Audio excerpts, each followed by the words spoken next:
Virtually every major media outlet in Texas has called out Texas Governor Greg Abbott and Texas Attorney General Ken Paxton for falsely claiming widespread voter fraud. They accurately point out that voter fraud is extremely rare and voting by non-citizens is virtually unheard of. The aggressiveness of Abbott and Paxton to use false claims of voter fraud to intimidate voters should not surprise anyone. These same Texas leaders have used the phony voter fraud playbook to harass minority voters for decades. Texas Republican leaders decided years ago to suppress minority voters rather than spend an ounce of real political capital to legitimately earn votes from the growing Hispanic, Black, and Asian populations in Texas.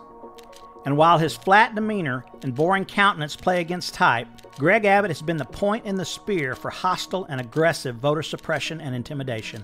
Whether it's terrorizing senior citizens in their home, purging voter rolls, or legislating to raise practical and legal barriers to voting, Abbott and Paxton have been at it for years.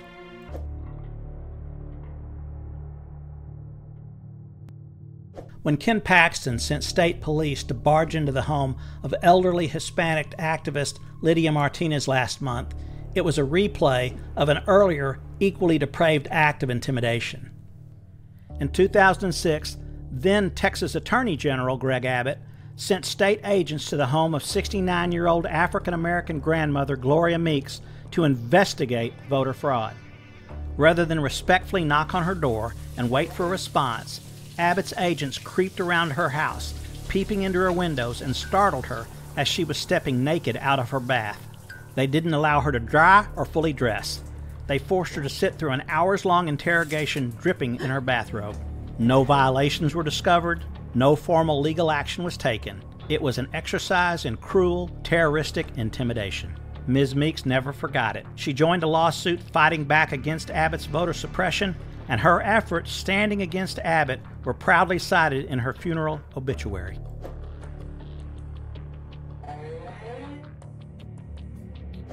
Greg Abbott is again bragging about a voter roll purge and using it to pretend that undocumented immigrants and other non-qualified voters are regularly casting ballots. The Dallas Morning News calls it voter fraud fiction, and they are right, and it's only the latest time that Greg Abbott has used a voter roll purge to suppress and intimidate. In 2019, a federal district court judge struck down Abbott's attempt to purge 95,000 Texans. Abbott claimed that the list included dead people, felons, and illegal immigrants, all part of a voter fraud plot. The list was riddled with problems, and Abbott's claims were lies. Federal Judge Beery's order was damning. He said, "The evidence is shown in a hearing before this court that there is no widespread voter fraud."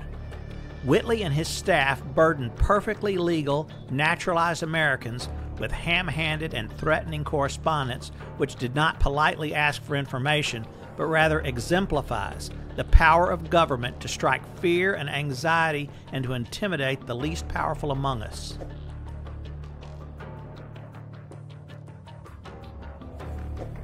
For decades, the worst actions of Texas Republicans were blocked by the pre-clearance requirements of the U.S. Voting Rights Act, which prevented the implementation of clearly discriminatory voting laws. However, when the U.S. Supreme Court gutted the Voting Rights Act and stripped out the pre-clearance requirements, Greg Abbott pounced. In 2011, Governor Abbott and Republicans in the state legislature pushed through the most discriminatory voter ID law in the nation, but the Justice Department blocked its implementation. Then, in 2013, less than an hour after the court overturned the pre-clearance provision, Abbott began enforcing the discriminatory voter ID law. Only after years of litigation, led by Congressman Mark Vesey, was the Texas voter ID moderated. When the court ultimately ruled in Vesey's favor, they didn't mince words, saying the law, quote, constitutes an unconstitutional poll tax, unquote. It's good to see the media again throw harsh light on overt acts of voter suppression and voter intimidation by Texas leaders. But the real question is, will they remember it? And will they hold Greg Abbott and Ken Paxton accountable for the depraved use of discrimination to hold power when both of them are up for re-election in 2026?